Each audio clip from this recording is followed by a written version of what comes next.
How you doing, guys? This is the Star Wars guy. This is a rant about what's really wrong with Star Wars. And, well, let me just start with this. Turn the music down a little bit. I watched about everything there is on YouTube. Anna, the Star Wars girl, love her. It's awesome. Michael Zero, everybody, Disney, the official reports, whatever. And let me give you a little background. I'm 52 years old. I've been a Star Wars fan or a Star Wars advocate, whatever you want to call it. It's not like a Trekkie thing. Since 1977, when I saw the movie. I was one of the first persons to see Star Wars before you blew up. My mother was a science fiction fan, God rest her soul.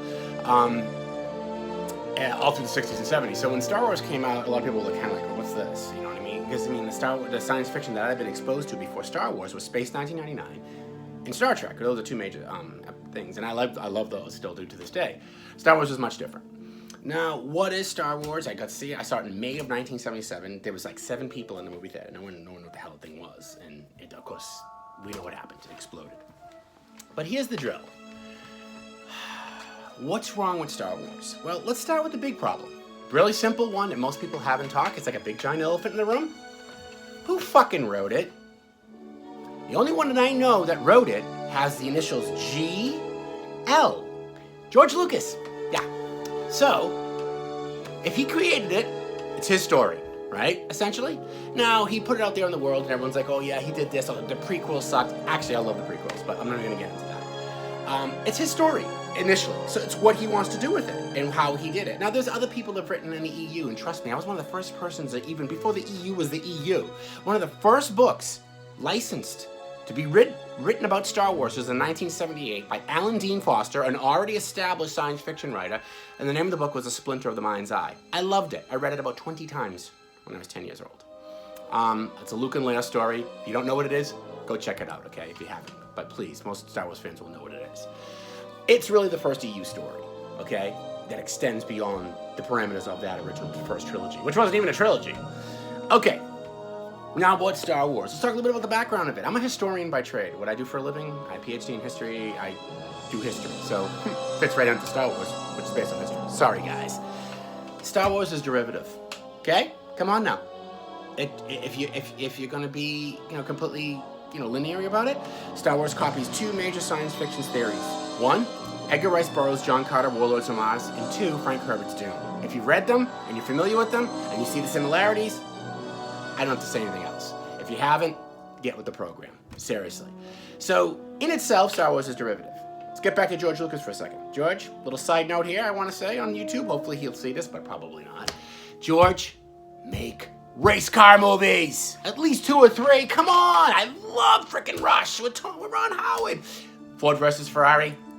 Come on. Lucas, I know you want to make one. And if you do, I'll help you. I can write the story. I know who to do it on. Let's do the Jim Clark story. Fucking awesome. It's 1960s Formula One. I don't need to say anything else. George, if you're watching us, I know you lived through it, so seriously. We need to do that. And I can think about 2, 3 other stories. But we won't get into that. Ferrari or whatever. Back to Star Wars.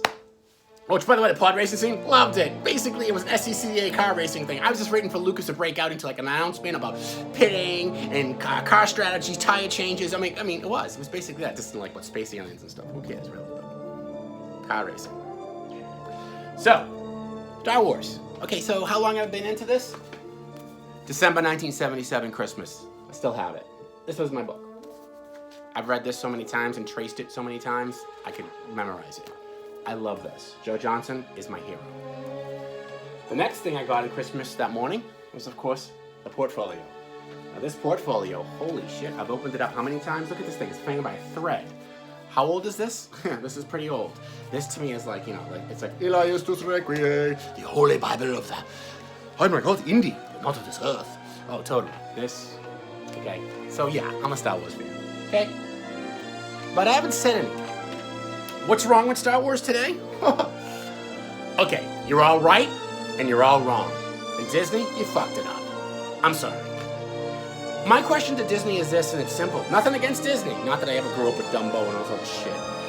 Why did you buy Star Wars? Why did you buy something that you wanted to change and just, do something. Then why don't you just write something original and just not bother with Star Wars? I never understood that. And George, question for you too. Why did you right away let off all of your rights to implement anything creative or new in the Star Wars universe? I know it's $4 billion, $5 billion, whatever, bazillion dollars, millions it was crazy. But my point is this. Why buy Star Wars if you're not going to use it? And they didn't use it, did they? Come on. So, that's my first question. Now let's moving on. George, come on. All you have to do is say, Disney, here's part of the deal. Take $1 billion off or whatever, not like you need the money. And say, look, you can have Star Wars, but I want to have the last creative say on what's going to go on. That would have helped. It's your story. So if someone didn't like it, well, the buck stops with you. With me? With you? You wrote it. The buck stops with you, okay? There you go. End of story. Done. Moving on. So if Disney didn't take the deal in 2012, just go to Warner Brothers or Universal, someone else. They would have jumped on it in a second. And all of a sudden, Disney would have came back. Oh, come on. This is business negotiations 101. Don't even want to get into it. So, Lucas, there was no way you had to ever sign away your creative baby. You created it. It's yours. That's like if they made a whole series of American Graffiti movies, which, by the way, I liked them both. They're awesome. Graffiti's awesome. Car racing. Come on now. Drag racing. Han Solo. Come on. But without saying further ado, let's talk about what you signed it away. So you did. So then that leads us to Disney.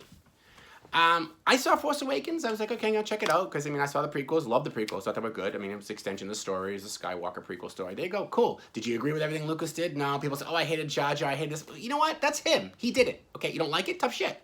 Come on. You're acting like Star Wars and Empire Strikes Back and Return of the Jedi were like, you know, the holy scriptures, like the Quran. ID, or the fucking goddamn Eli used to say. No, it wasn't. It was flawed too. Come on, Star Wars. Snappy patter. Come on, the dialogue. It's not that good. It's juvenile. But we loved it. There you go.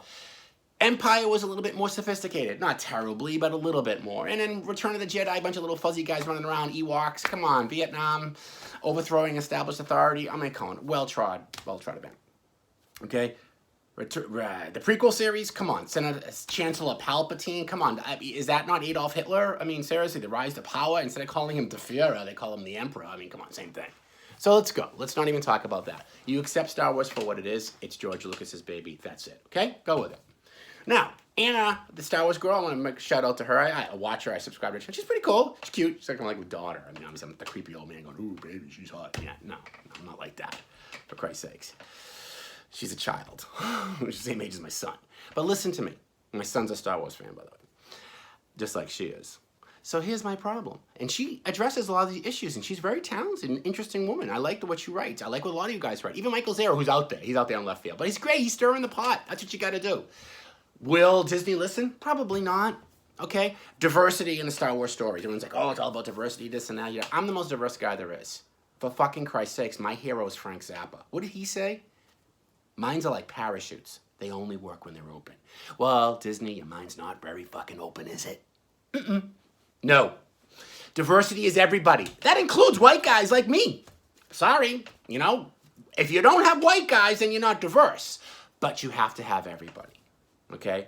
And you have no idea what's sexy and hot in a woman. Trust me. Oprah is hot. Why? What, because she has big boobs or she got great hips or whatever? No! You're an idiot if you think that way. It's because she's got a beautiful mind. And she's as sweet as pie. Can she be tough? You bet she can, because the world we live in ain't fucking a great place to live now, is it? Not with this corona shit going on. No. That's sexy. Make a Jedi like Oprah? I'm on board. And I think half the world would be too. And you know what? Most people resent her or whatever. No, they don't. Deep down, you like a strong person. And she's perfect. A strong black woman? Can't lose. But no, what do you create? You create garbage. You create garbage.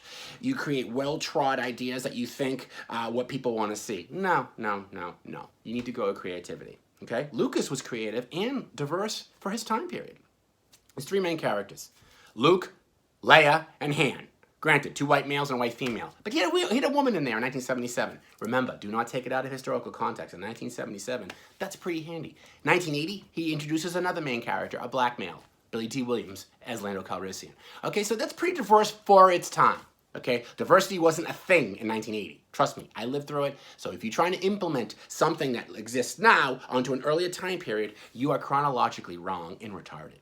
And when I say retarded, I don't mean it in a bad way, like mental retarded. I mean retarded in what the word means, a retardation of your beliefs and mental patterns to understand and to consume the linearity of history. There you go. That's retardation. My point is simple. What Star Wars is and what it should be, who knows? But it comes down to George Lucas, okay? There are so many problems with Star Wars. I go down the thing. Now we have the High Republic, Old Republic. Now, obviously, I have another book back here, the Old Republic. I do like the Old Republic stories. I played the video games, yes. And I'm an older guy. There was a reason why I like the Old Republic. It's this massive slate. And Disney could have ran with it. But they didn't. Why did you buy Star Wars? Can I go back to this again? I just really love to ask you, Kathleen Kennedy, the rest of you. Why? You have all these ideas, and they're fine. I respect you. I respect you, Kathleen Kennedy. I respect you, Leslie, whatever her name is, the one that, hates all white guys or whatever, doesn't, or whatever she does. I don't care. I respect all your ideas. That's what world is about. Big, group hug. Love everybody. And I always have. That's what my mother raised. But listen to me. Why buy Star Wars if you're not going to use it? Just take your ideas and create your own world. It's not that hard. Really, why do it in Star Wars? Why superimpose something in Star Wars? That's all I ask. Let's rechange it. Let's revision it. No. What, you want to revision goddamn Shakespeare too? Come on, let's just take all the history plays and, the War of the Roses, that's not important. Let's set it in, what's hot right now? Oh, the American Civil War, World War II. Yeah, same thing, Shakespeare plays. No, you don't do that. You rewrite something. Or you write a Shakespearean type play that takes place in the American Civil War. Okay? Same with Star Wars. You want a science fiction story that has about diversity? Write it. You want it? You might not have seen it. Did you ever watch Babylon 5? I wonder. There's a lot of diversity there. Think about it. Even Star Trek. Come on, Gene Roddenberry. Come on. Roddenberry was the king of diversity. Look at any of the early Star Treks. He was way ahead of his time. First interracial kiss on Lieutenant Uhura and Captain Kirk. Come on. Seriously. So if you want to push the boundaries, sorry, you picked the wrong star. Maybe you need to go to Star Trek.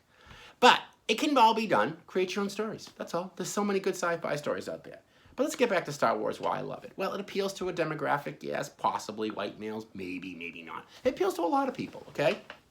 But let's look at it this way. Come on, guys. What works in Star Wars? Well, it's simple. You need linearity in a storytelling device. You need a narrative that propels itself, and it does it well. If you drop the ball in the story, it's going to suck. Perfect example, episode 7, 8, and 9. Force Awakens was mildly interesting. Episode 8 was trash, and episode 9 was trash. Why? Because it betrayed my principle of Star Wars? No, I don't care about that. It's because it's a bad story. A bad story is a bad story, okay? Sharknado, it's crazy. It's a stupid story. That's why it's bad. It's bad, but it's good. Okay, that has a whole different, mindset. And it's like a parody. But my point is this, with Star Wars, it's like there's no internal integrity to the story. Okay, the story has a certain internal integrity. Lucas had kind of created some sort of a universe.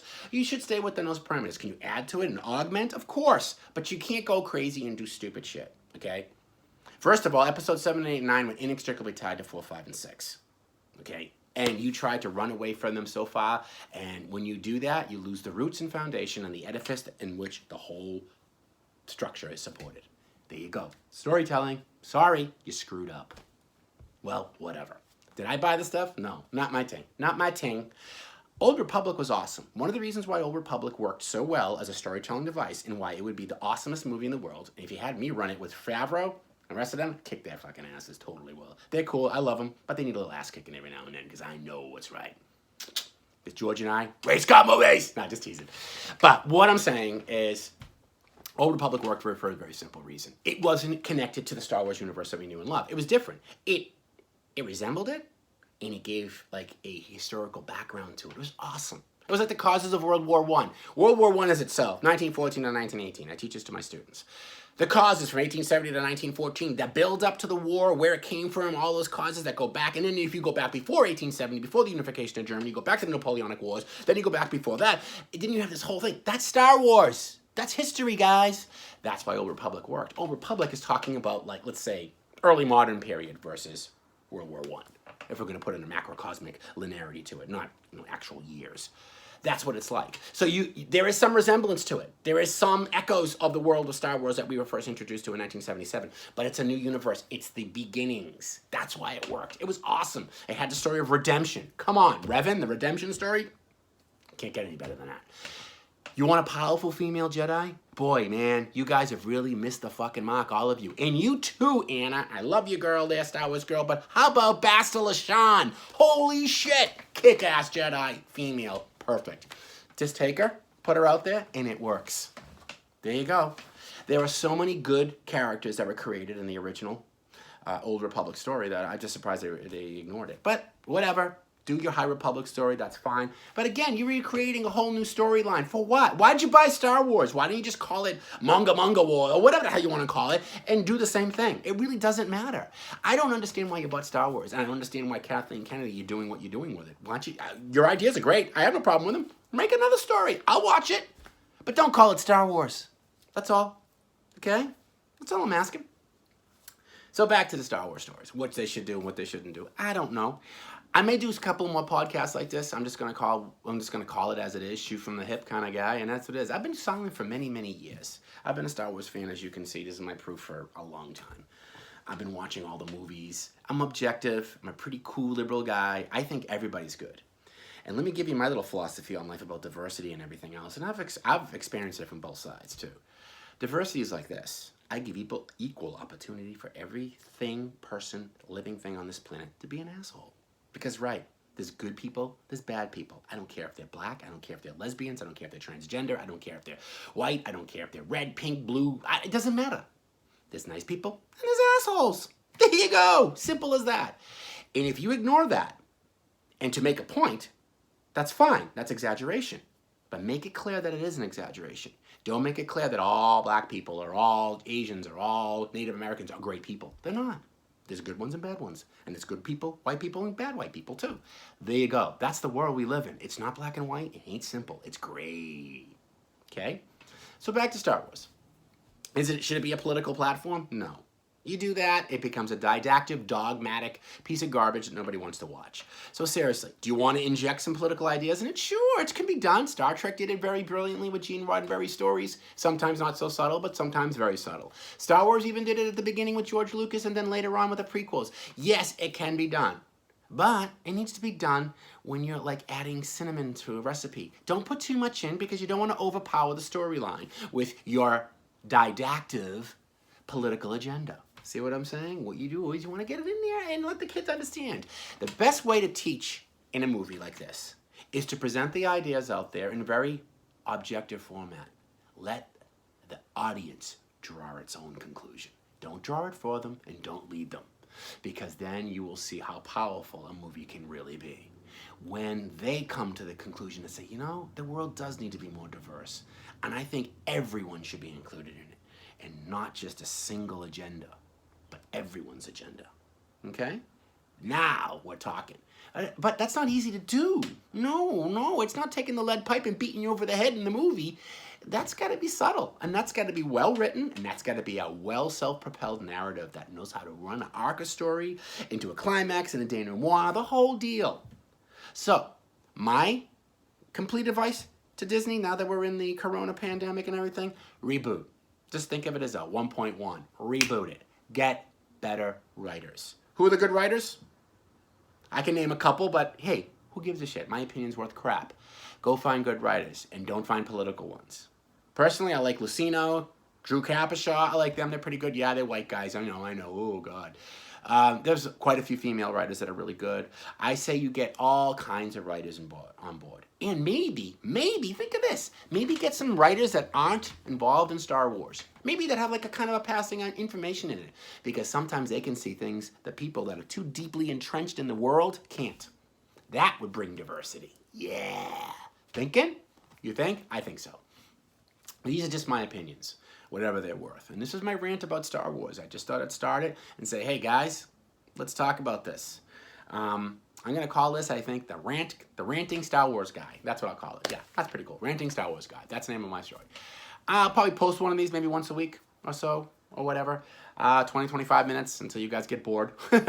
Hopefully some of you other Star Wars guys check it out. I hope. It'd be cool. If it grows, it does. Great. If not, whatever. I just thought I'd use a platform to say what I got to say. I'll talk a little bit about some other Star Wars ideas I have as they come to me.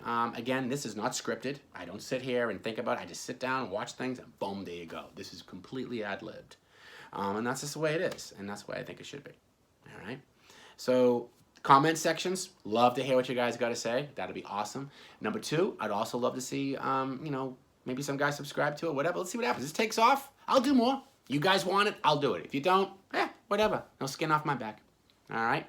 So, as I said, Let's stick down to the great philosopher of the 20th century, Mr. Frank Zappa, who once said, like I said earlier in this show, minds are like parachutes. They only work when they're open. So everyone's mind needs to be open, all right, on both sides of the story. So people that hate the new Star Wars because it's so politically correct and diversity, yeah, there's nothing wrong with that. That's good. That's okay. But you can't go too far or too right or too left. You got to be in the middle. A little balance, guys. A little bit of diversity. That never hurt anybody. That's fine. It's great. I like it. Great idea. Lesbian Jedi? Awesome. If it's done well, I don't give a shit. Who cares? Transgender Jedi? Who cares? Black Jedi, white Jedi, pink Jedi, Twilight Jedi, Wookiee Jedi? Who cares? The story is the story. That's what we're looking for. We're not looking for that. All of that is the window dressing. And if it's done well, it can just totally intermingle in with the story. So let's not have the people on one side saying everything's terrible and Disney's great. You know what? Let's do something about it. Hopefully, maybe Disney will say, hey, let's get everybody on board. That's what you want to do to make Star Wars Star Wars. Kind of like what the potency of Star Trek was. Star Trek tried to bring everybody on board. Let's try to do that with Star Wars. Why not? And by the way, guys, if you don't know about those storylines that I talked about earlier in the story, John Carter, Warlords of Mars, and The Princess of Mars, go read them, watch them. Disney did a good job with that story, by the way, that movie, John Carter. I loved it. It just dropped because no one got it, but it was awesome. It was a good story, and it reflected the novel really well. Read the Dune. The new Dune movie's coming out with, what's his name, Villeneuve there, directing it. That's going to be awesome, hopefully. These are stories that totally influenced Star Wars at its time. Okay, so did the Vietnam War. So did Joseph Campbell's books on Legend. All that stuff. It all influenced George Lucas. Oh, and another movie you need to all see. I didn't even mention it, but it's the even gianter elephant in the room. All go see Akira Kurosawa's The Hidden Fortress. It's basically Star Wars set in the Jedi, in the Japanese domino samurai era. Great movie. I always loved Kurosawa's work. Oh my God. Who was, of course, influenced by John Ford, but we won't get into all that filmmaking crap that you guys don't care about. But that's where George Lucas got his ideas. So let's go back to that. Let's go back to great storytelling. And Spielberg too. And Spielberg said, turn the sound off and watch the movie. Does that make sense? Well, guess what? He was referencing Kurosawa movies. He was referencing John Ford, who told a narrative with a massive blank slate. Just imagine the opening scene of 2001. It would go over like a friggin' turd in a punch bowl today. No dialogue for the first 20 minutes of a movie. People would go insane and run out the door. But 2001 is a brilliant, brilliant movie. So there you go. I think we need to bring back some stuff, and I think we need to integrate things. All right, that's all I got to say for today. I'll probably come back again, but this is the Ranting Star Wars guy, so I'm telling you what's wrong and what's good with Star Wars. Until next time, keep it safe, guys. We'll talk to you.